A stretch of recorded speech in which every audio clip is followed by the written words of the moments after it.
My sister is severely autistic and I hate her for turning my life into a living nightmare. I hate her.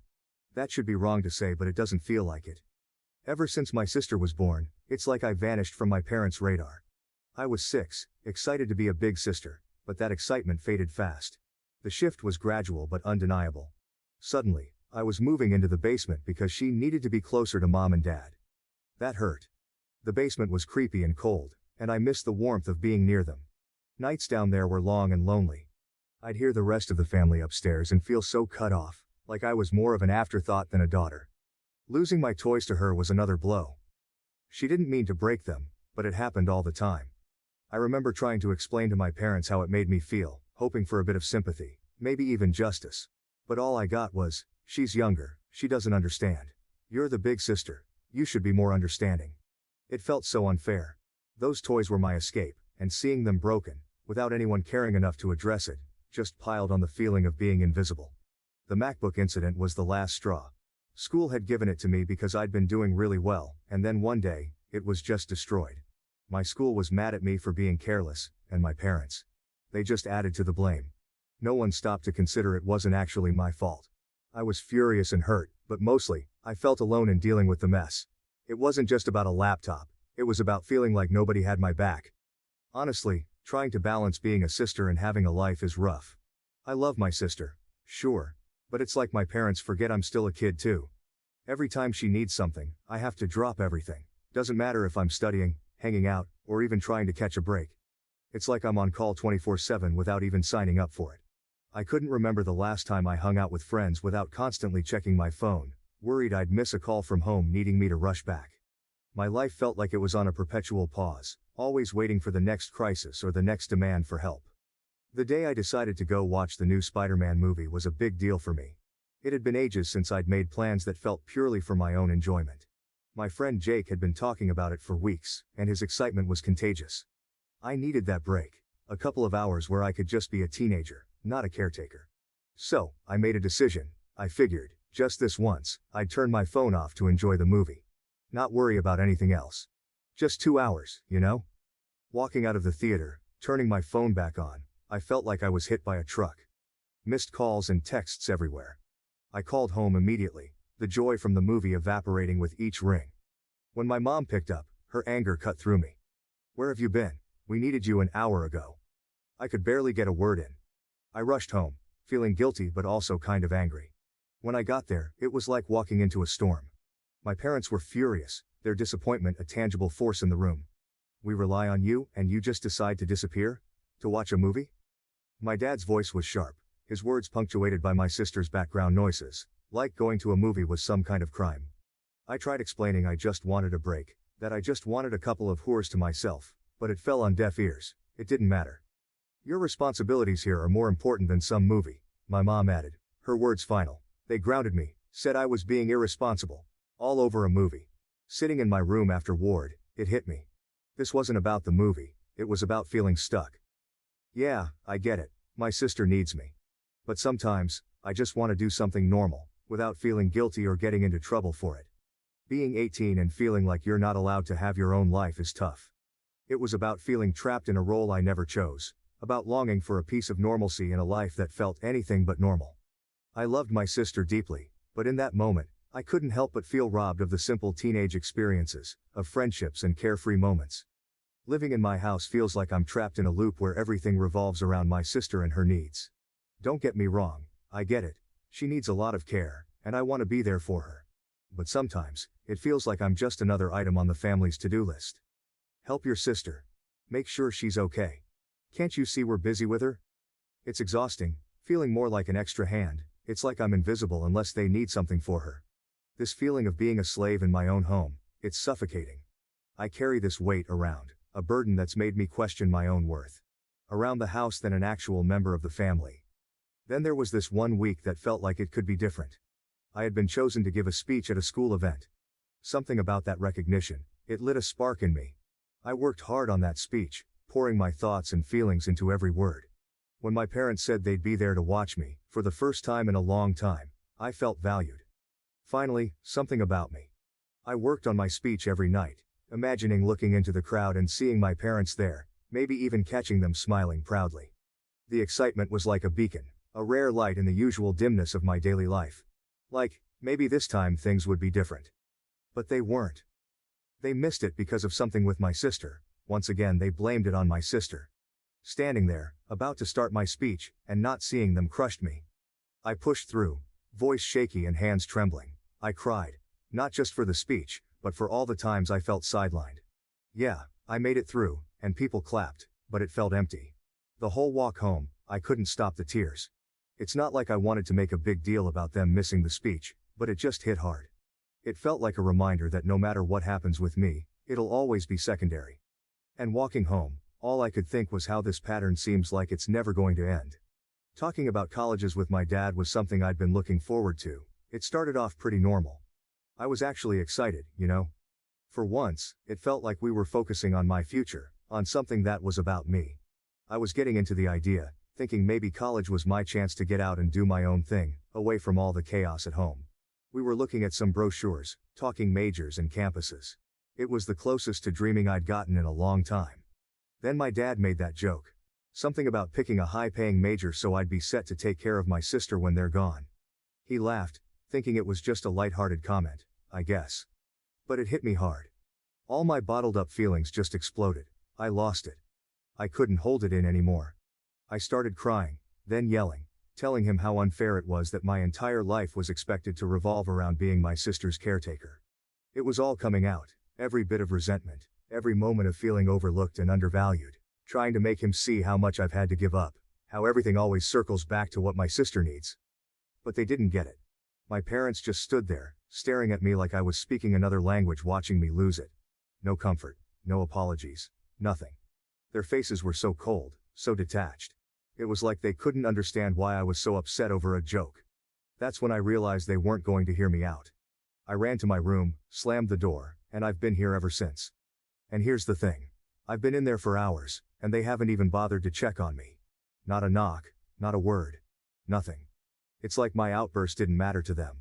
It's so lonely sitting here, knowing that even this, me being this upset, isn't enough to get them to see how much I'm hurting. It's like I'm trapped in this role they've set for me, and my feelings about it don't matter at all. Am I wrong for wanting more than this? For wanting to be seen as more than just a future caretaker for my sister? It just feels like no matter what I do, it's like my life doesn't matter. I am nothing to them. Nothing more than just an insurance for my sister after they are gone. After hours turned into a day, and then another, with no word from my parents, something in me clicked. I couldn't shake off the feeling that something had to change. It wasn't just about getting away for a bit. It was about needing some space to figure out my own stuff without always being pulled back into the same old situation. I thought of the one person who'd always seemed to get it. Grandpa. Without making a big plan, I just packed some essentials into a backpack one night and left. I texted him I was coming over, half expecting him to talk me out of it or to call my parents. But he didn't. He just texted back, "Doors open." Staying with Grandpa has been eye-opening. It's not like every moment has been some deep heart-to-heart, but it's just calm here. He lets me be. We've talked about college, about what I might want to do, and it's the first time in a while I've been able to think about my future without feeling guilty or stressed. He's been supportive, encouraging me to think about what I want, not what I feel obligated to do. It's weird, but in just a week here, I've felt more like myself than I have in years. We've had meals together, watched some old movies, and he's shared stories about when he was my age.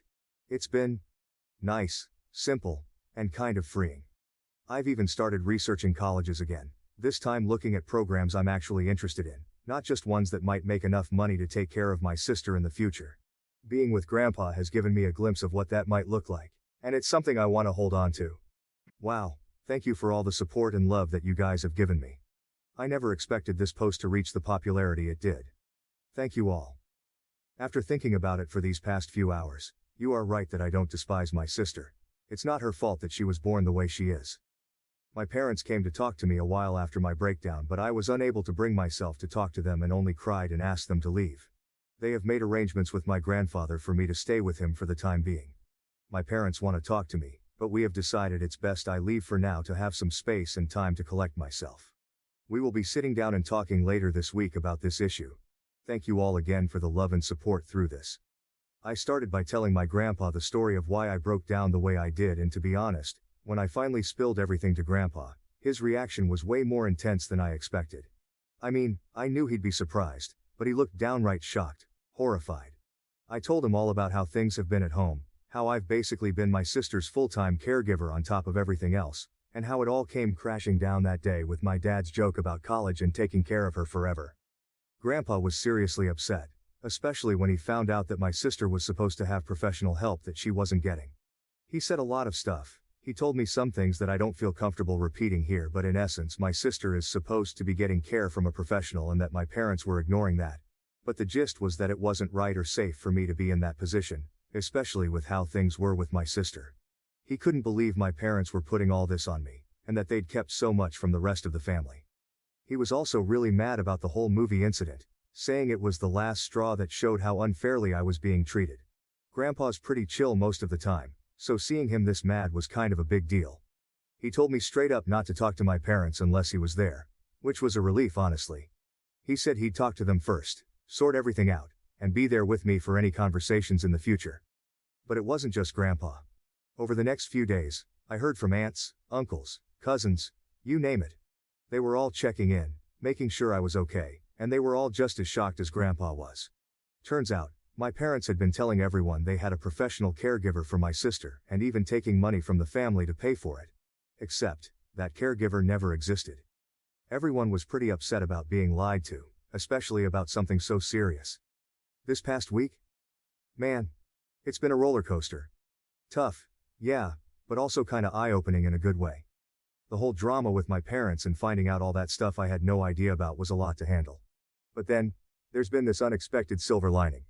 My extended family stepping up in ways I didn't even know I needed.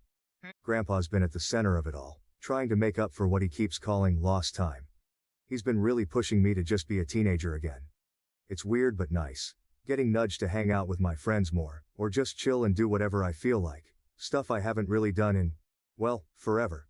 It's like he's on this mission to help me reclaim parts of my life I didn't even realize I was missing out on. And it's not just him. My aunts and uncles have been amazing too. They've been around a lot this week, checking in, bringing over food, just talking and actually listening. It's like they're making this massive effort to show they care, to make sure I don't feel alone in this whole mess. It's pretty overwhelming but in the best way possible. For the first time in what feels like ages, I'm not just the sister, or the caretaker. I'm just me, and that feels really good. The talk with my parents on Saturday night. Disaster doesn't even cover it. I went in hoping maybe, just maybe, we could start fixing things. Instead, it fell apart even more. They actually admitted to a bunch of stuff so messed up I can't even bring myself to type it out here. But the kicker? Not a single sorry came out of their mouths. Instead they doubled down, saying I was pretty much born to be my sister's caretaker. Yeah, my dad actually said that, like my whole purpose was just about taking care of her. I couldn't keep it together. All the stuff I'd found out, all the support I'd been getting from the rest of the family, it all just bubbled up. I called them out on everything, the lies about the caretaker, the money they were supposedly spending on it but actually weren't, all of it. But they just dodged and made excuses. By the end of the talk, things were even worse than before. It felt like hitting a brick wall, trying to get through to them. I'd gone into that conversation with a sliver of hope that we could mend things, but I walked out feeling like that chance was completely torched. So, after that disaster talk with my parents, I made up my mind. I'm done. Had a long chat with Grandpa and my uncle last night, and we all agreed it's best if I don't go back. Today's the day I'm officially moving out to live with Grandpa. It feels weird, you know, making this huge change, but it also feels right. Like, I finally have some control over my life again. I've also decided I'm leaving the state for college once I'm done with high school. Just the thought of starting fresh somewhere new is kind of thrilling. My aunt, she's been incredible through all this. She told me she's going to start sending the money directly to me, the money she used to give to my dad for my sister's care. Guess it's going to be my college fund now. My parents? They've called a couple of times since that night, but if you're thinking they called to say sorry or that they missed me, nah. They just wanted to know when I was planning to come back home. It's like they're not even trying to understand why I had to leave. I know this is going to be a huge change, and honestly, I'm kind of scared. But at the same time, I feel this weight lifting off me. I'm finally making decisions for myself, and there's something really freeing about that. Today's just the start of something new, I guess. Deciding not to go back to my parents was tough, not gonna lie. There's this uneasy feeling sitting in my stomach, but deep down, I think it'll fade with time. The support I've been getting from the rest of my family has been unreal.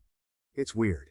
Even though I've made this big decision, feeling all their love and support makes the whole situation a bit easier to handle. But yeah, the harsh truth? I've pretty much lost my parents through all this. That realization hits hard. It's a lot to process, and sometimes I catch myself wishing things could have been different.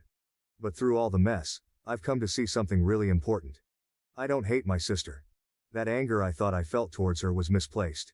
She's not the one to blame for how our parents chose to handle things. I love her, more than I can say, and hating her for something she had no control over was wrong on so many levels. I hope, someday, I can make that right. For now though, leaving is what I need to do for myself.